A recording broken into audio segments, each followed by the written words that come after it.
Once Human just got a brand new roadmap with a ton of additional information around seasons, as well as future plans and what we're going to be seeing there with that. We'll talk about when we're going to be seeing and what we're going to be seeing new content-wise. We'll also go over some additional mentionables that were pointed out by the community, as well as a whole bunch more. What's up, World of Utopia, back in with another video. Today we're checking out all things Once Human. Okay, so jumping right into it, we have a massive post and a brand new breakdown about seasons and the scenarios. This is going to go over what the seasons are like, the update timeline, all the things there with that, including a roadmap and the differences between each season, as well as the scenario and content structure differences. So let's jump right into that post. We have the first main topic here. What are seasons, what are the scenarios, and what does the long-term game plan look like? As we know, currently there are two structures here, the PvE scenario, the Mana Bus, and the PvP scenario, the Evolution's Call. Those were both offered in July, and those are both going to be offered in September. However, they are kind of the same, but a little bit different, and they're going to be new scenarios. So in September and October, they're going to bring special events featuring those new scenarios. The September scenario allows you to face confrontation among factions, and the October one will introduce you to an all-new map.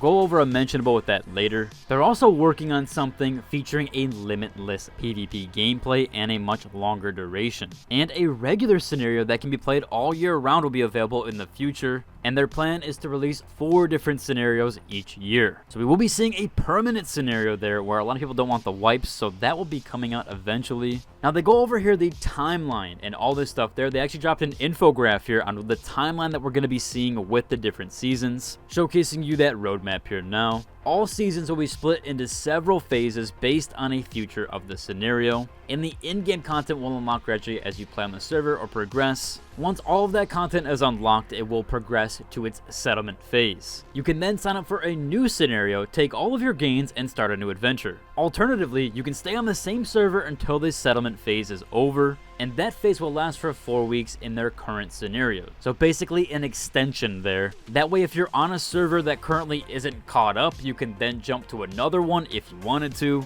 Instead of staying on the current server, you could then jump to theoretically a different one with a different scenario, and you wouldn't have to stay with that extended period of time. So essentially staying with the same server and the same scenario instead of jumping to a new server with new scenarios. Seemingly that's going to be an entirely new list, and those won't be the same at all.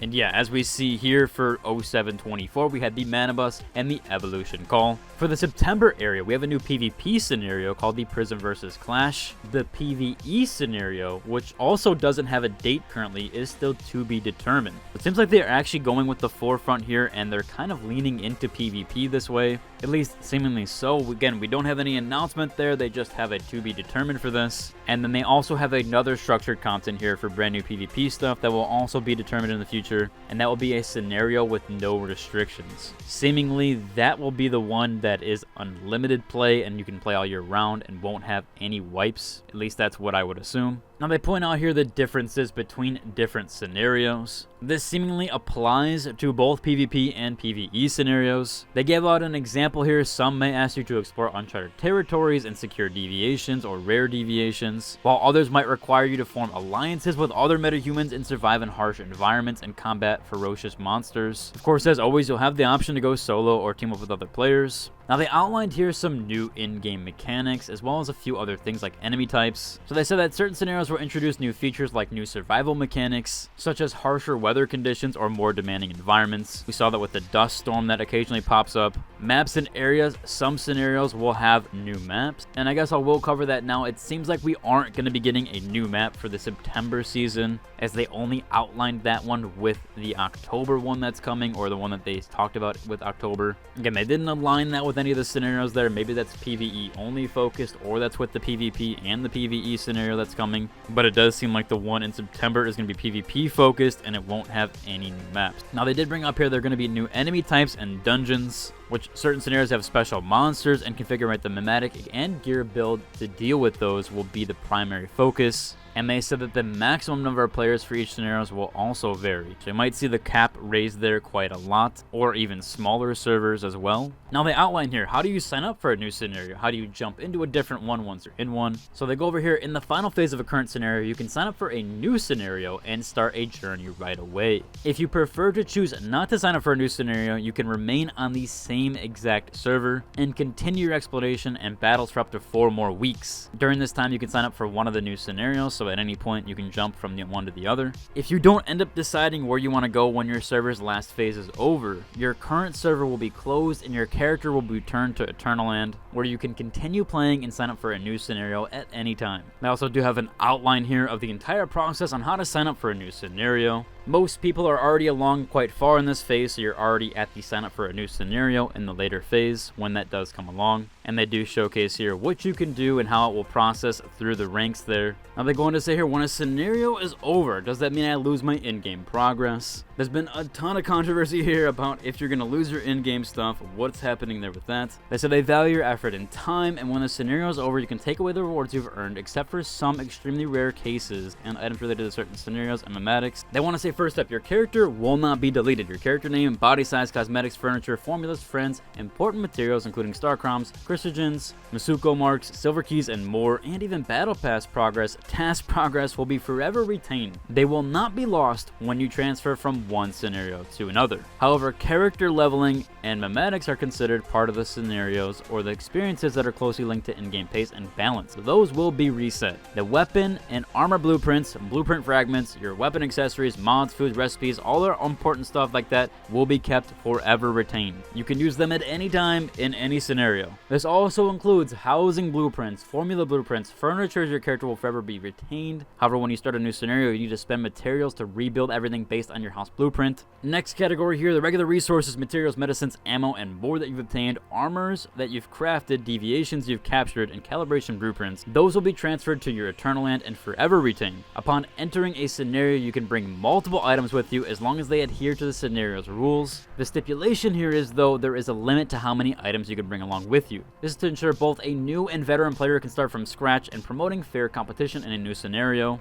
I do believe this resource was changed, at least from the original intention. Because the energy links got way overinflated, people were getting millions upon millions of energy links. In fact, it got so bad that most people weren't even selling stuff for energy links anymore, only due to like some challenges. Most people wanted Stardust or even other resources. So energy links will be retained to your Eternaland, but these will be converted to Astral Sand. That can be used for building your Eternaland at a specific ratio. I'm really happy about this because it was way too inflated. I know some people are going to be a little upset about that, but if you played on any server with any economy, the energy link stuff was way out of hand, and if you were on a smaller server, there was no way you were going to compete with the inflation there, so I'm glad they did change that around because it was just way too bad. Items highly associated with scenarios and memadic specializations cannot be transferred across scenarios. Mematics will be reset based on levels, and that allows you to reselect mematics and crafting items according to the specific scenario you're playing on. And they also have a massively detailed infograph here on what you'll be retained with your character, or what you can keep forever, and then what you can also bring over to a season or once a scenario is over. This includes every category and how they're taken away, either by applying to the Eternaland section